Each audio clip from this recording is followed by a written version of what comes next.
This is Greg Troutwine with Maritime Reporter TV, and we're very pleased to be in Hamburg, Germany at SMM 2024. And we're here today with Simon Crook, the Senior Solutions Specialist for SSI, and we're here to talk about Shipbuilding 4.0, digitalization of shipbuilding, whatever you want to call it. But when you look at, product lifecycle management in shipbuilding today, quite simply to start, where are we on that evolution? I mean, what's the reality in shipyards today? Well, shipbuilding projects are on a massive scale. There's multiple stakeholders, different organisations collaborating together. And when we think about digitalisation, we think about capturing all that information in a single source that stakeholders can access at any given time the information they need to carry out their role. But when you look at shipyards, and I guess since we're in Europe, let's stick specifically on European shipyards. How specifically can European shipyards benefit from a PLM system? They're all unique one-off builds. There's a lot of partners collaborating together, and where we help out is with that information platform for projects to collaborate. You can view information along the digital thread, identify the impacts of change, and just better coordinate with different project stakeholders. Okay, so in your position, are you specifically, are you working with shipyards in the adoption of these services and products? Absolutely, every day. We focus on one business only, business of shipbuilding. All our solutions are specific to shipbuilding. We live and breathe it. I love solving shipbuilding problems myself. Yeah. When you talk about the steps of adoption, for anyone watching who's in the shipbuilding field, what is that best first step to take? What are the steps to successfully implement? Firstly, I agree with you. Thinking about the adoption of such technology, it's overwhelming. The good news is you don't have to have a big bang approach and install everything and connect every system all at once. It can be done incrementally, typically starting with engineering and engineering change, and then later on downstream processes, how the information feeds production lines, and later on ship operations.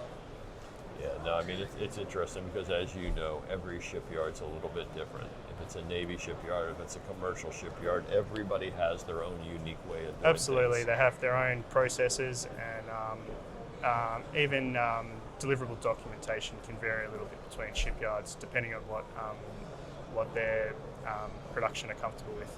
Mm-hmm. So, from my aspect, it's all about efficiency, and I'm sure from your shipyard clients, it's all about efficiency. When you look at the clients that you've dealt with, and I know sometimes it's hard to name names, but can you give, if you can't name the name, that's great if you can, but can you give an example, a sample of a shipyard that you've worked with to help them transfer their processes and talk about some of the advantages that they've found? Absolutely. Quite often we see disconnected information, so legacy databases and siloed information, and we see a lot of double handling of work where they might use separate CAD tools to produce separate results rather than a common 3D model. So we work with shipyards to identify those silos and restrictions to build a more efficient process. So I guess when you look at your shipyard clients, how does SSI support your clients for that successful adoption? Good question. So like I said earlier, we're in one business only, the business of shipbuilding. We employ a number of technology specialists and also shipbuilding specialists like myself who can quickly identify those challenges and work with the client to overcome those any challenges. Okay. So and actually I forgot to ask at the beginning, how long have you been in this business? About 20 years. Okay. So I started at a shipyard in Melbourne. Okay. CAD management's my background. Mm-hmm. Yeah. Okay. No, so you've been doing it for 20 years, so it's not like you're just preaching it, you've actually walked in their shoes as well. That's right. I love large-scale projects, CAD models with hundreds and thousands of parts, and how all that information captured in the CAD model can feed all those downstream processes. When you talk to a client on adopting these advanced PLM solutions, what are some of the common mistakes or pitfalls to avoid? I guess it's they need to, understand what's possible with the PLM system.